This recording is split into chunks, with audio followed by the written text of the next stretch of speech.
Hello everyone, আসসালামু আলাইকুম। রুমে চেকিং হওয়ার পরে আমরা 1 থেকে 1.5 ঘন্টা ওয়েট করছিলাম যে বৃষ্টিটা একটু কমে কিনা। পরে যখন দেখলাম যে না, বৃষ্টি কমছিল না। যেহেতু আমাদের সাথে 2টা বেবি ছিল, আয়াত আর শিয়া, ওদেরকে নিয়ে বৃষ্টিতে কীভাবে ভিজবো, যেহেতু আমরা খুব শর্ট টাইমের জন্য গিয়েছিলাম, সবারই আমাদের ছুটি কম, কিন্তু কোনো কিছুই আমরা বুঝে উঠতে পারছিলাম না যে কীভাবে আমরা একটু বিচের পাড়ে যাব, একটু এই 2টা দিনের জন্য আসছি, দিনটা এনজয় করব। সো এরপরে চিন্তা ভাবনা করে যখন দেখলাম বৃষ্টিটা মোটামুটি একটু কমেছে, মানে ঝড় ও বৃষ্টি থেকে একটু মোটামুটি কমেছে, তখন আমরা বের হয়ে পড়লাম যে ঠিক আছে যাই। সো যেতে যেতে ডিসিশন নিলাম যে আমরা যেহেতু বিচের উদ্দেশ্যে যাচ্ছিলাম, বিচ থেকে ফেরার পথে আমাদের খাওয়াটা হবে না, যেহেতু আমরা একটু ভিজা টিজা থাকবো, এই জন্য যাওয়ার পথে আমরা খেয়ে তারপরে বিচে যাব। আর যেহেতু বৃষ্টি হচ্ছে, মানে বাচ্চাদের নিয়ে যে কি করব সেই একটা অবস্থায় ছিলাম। তারপরে আমরা এখানে একটা খাওয়ার দোকান আছে, সেখানে গিয়েছিলাম। আমরা খুঁজতেছিলাম যে মেইন ভর্তাটা কোথায় পাবো, আমরা শুটকি ভর্তা, মাছ ভর্তা, এটা কোথায় পাবো। তারপরে আমরা যেহেতু খান প্লেসে উঠেছিলাম, সেখান থেকে আমাদের একটা অটো ডেকে দিয়েছিল। সেই অটো নিয়ে আমরা বিচের পাড়ে আসছিলাম, সে বিচের পাড়েই ছিল হোটেলটা। সেখানে এসে আমরা অর্ডার দিচ্ছিলাম কী কী নেব। বেসিক্যালি আমি বাহিরের মাছটা খেতে কখনোই পছন্দ করি না, কেন যেন আমার ভালো লাগে না, আমার ভক্তিতে আসে না বাহিরের মাছটা খেতে। চিংড়ি মাছ, ইলিশ মাছ এইগুলো আমি খেতে পারি, আর কোনো মাছ আমি খেতে পারি না বাহিরে। সো আমরা চিংড়ি মাছই অর্ডার করেছিলাম, আর ভর্তা, ভাজি টাজি এইসব অর্ডার করেছিলাম।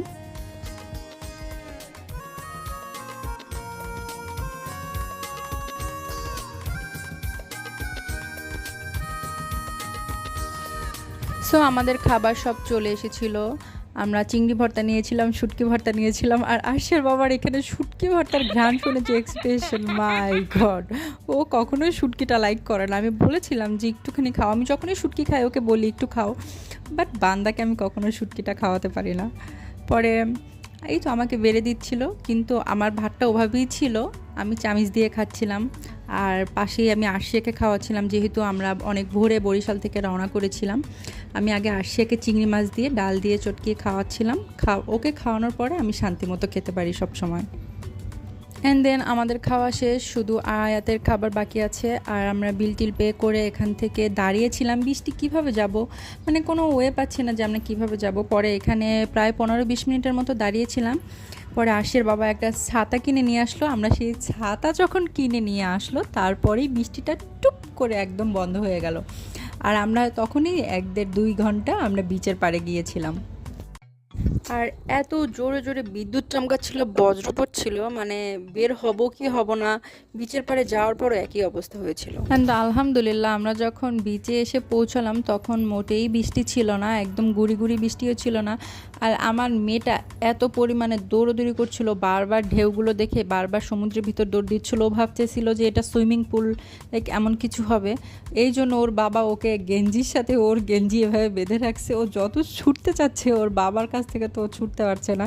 মানে ও যে এত পরিমাণে এনজয় করেছে, মাশাআল্লাহ, আলহামদুলিল্লাহ, অনেকভাবে ভালো ছিল ওরা দুজনে। ওরা দুইজন এত পরিমাণে বৃষ্টিতে ভিজছে, তারপরে সাগরে এত পরিমাণে গোসল করছে, ওরা এত এনজয় করছে বাচ্চা দুইটা। বাট আল্লাহর রহমতে ওরা অনেক সুস্থ ছিল।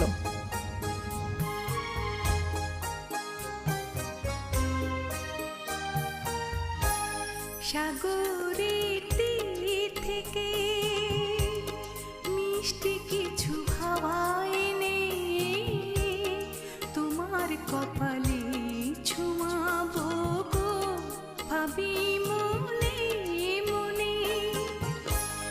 আকাশের নীল থেকে তারার কান্তি এনে তোমার নয়নে ছড়াবো গো, ভাবি মনে মনে। সাগরের তীর থেকে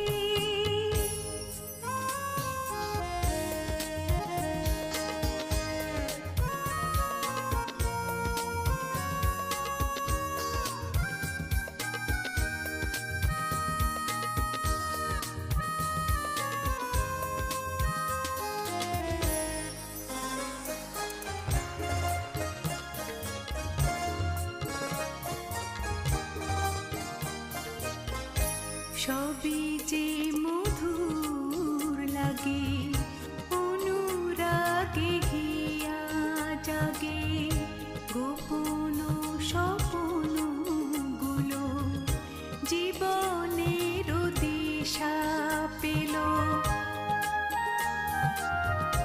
সবই যে মধুর লাগে অনুরাগে হিয়া জাগে গোপন স্বপ্ন গুলো জীবনের দিশা পেল আমারও পরানো বিনা সুরে সুরে ভরে। আলহামদুলিল্লাহ এই বাচ্চা দুটা 2 ঘন্টার মতো ভিজছে, তারপরও তাদের মজা শেষ হচ্ছে না।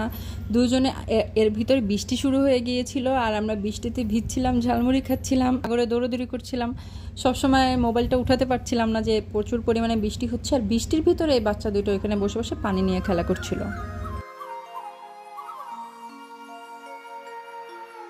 না না, শুধু পানি না, তারা এখানে বালু ছুটোছুটি করছিল, যে কি এনজয় করেছে মানে ভাষায় বলে প্রকাশ করার মতো না যে এই দুইটা বাচ্চা কি এনজয় করেছে। সো আলহামদুলিল্লাহ আজকের মতো ভিডিওটা এখানেই শেষ করলাম। এরপরে আমি আর ভিডিও করতে পারিনি, অনেক জোরে বৃষ্টি হচ্ছিল আর দুইজনের রীতিমতো প্রচণ্ড পরিমাণে কাঁপাকাঁপি শুরু করেছিল। সো ভাইজান আর জাহিদ বিচে ছিল, আমরা তাড়াতাড়ি করে আমাদের হোটেলে চলে গিয়েছিলাম। সো আজকে এই পর্যন্ত, পরে আবার আপনাদের সাথে ভিডিও নিয়ে আসবো। সো আজকের মতো আল্লাহ হাফেজ।